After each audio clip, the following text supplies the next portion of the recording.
आज की ये स्टोरी एक सच्ची घटना है। इसमें पूजा और रोहित की सच्ची घटना बताई गई है। 2 साल पहले की बात है। पूजा नाम की एक लड़की थी जो पटना के एक कोचिंग क्लास में बैंकिंग की तैयारी करती थी। पूजा की कोचिंग क्लास के नीचे एक छोटा सा रेस्टोरेंट था। पूजा और उसकी फ्रेंड्स अक्सर क्लास के बाद उस रेस्टोरेंट में चाट या छोले भटूरे खाने के लिए जाया करती थी, क्योंकि उस रेस्टोरेंट के चाट और छोले भटूरे काफी फेमस थे।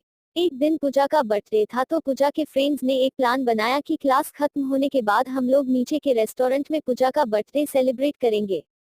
क्लास खत्म होने के बाद पूजा के फ्रेंड्स ने पूजा को नीचे रेस्टोरेंट में बुलाया और पूजा को उसके बर्थडे का सरप्राइज दिया।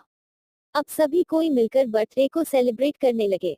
उस रेस्टोरेंट के काउंटर पे एक 24 साल का लड़का कैशियर का काम करता था। जब पूजा और उसके फ्रेंड्स बर्थडे सेलिब्रेट करने के बाद रेस्टोरेंट से बाहर जाने लगे तब उस लड़के ने पूजा को आवाज लगाई, लड़का, मैम ये हमारी तरफ से आपके बर्थडे का छोटा सा गिफ्ट।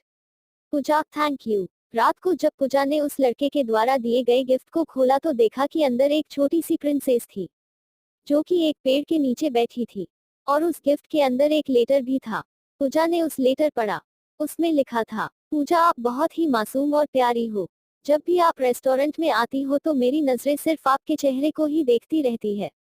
आपकी मुस्कुराहट को देखकर मेरी भी चेहरे पे एक चमक आ जाती है। वैसे मेरा नाम रोहित है। अगले दिन जब पूजा और उसकी फ्रेंड्स रेस्टोरेंट में आए तो काउंटर पे बैठा रोहित पूजा की तरफ ही देखा, लेकिन पूजा ने अपनी नजरें झुका ली और अपनी फ्रेंड्स से बातें करने लगी।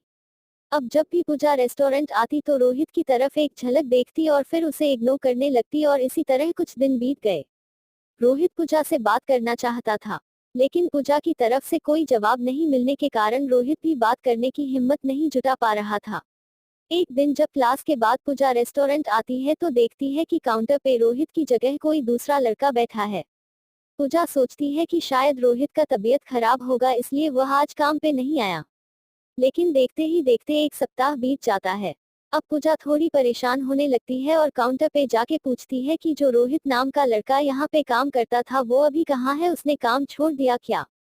काउंटर पे बैठा लड़का पूजा को कहता है कि नहीं, रोहित भैया ने काम नहीं छोड़ा, मालिक ने उन्हें मार्केट वाले रेस्टोरेंट पे भेज दिया है। अगले दिन पूजा उस मार्केट वाले रेस्टोरेंट पे जाती है तो रोहित को देखकर उसके चेहरे पे एक मुस्कान दिखने लगती है। रोहित पूजा को देखकर तुरंत काउंटर से बाहर आता है और कहता, मैम आप यहाँ पे और आपके फ्रेंड्स नहीं आए? पूजा, नहीं, बात ऐसी है कि मैं कुछ काम से मार्केट आई थी और मुझे थोड़ी भूख भी लगी थी तो मैं यहाँ आ गई। रोहित, अच्छा किया मैम, आप बैठो मैं आपके लिए कुछ लेकर आता हूँ। पूजा, आपका नाम रोहित है ना? रोहित, हाँ। पूजा, मुझे आपसे कुछ बातें करनी है, क्या आप कल मुझसे क्लास के बाद मिल सकते हो? रोहित, ठीक है मैम, कल मैं क्लास के बाद आपसे मिलूंगा। क्लास खत्म होने के बाद दोनों मिलते हैं।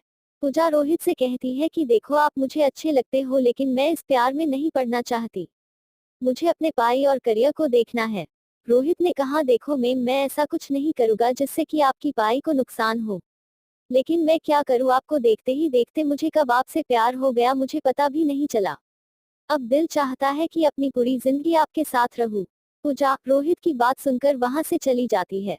रात में पूजा सिर्फ रोहित के बारे में ही सोच रही थी, क्योंकि पूजा के दिल में भी रोहित के लिए प्यार जगने लगा था। अगले दिन शाम में पूजा मार्केट वाले रेस्टोरेंट में जाती है और रोहित को एक लेटर देकर वहां से चली जाती है।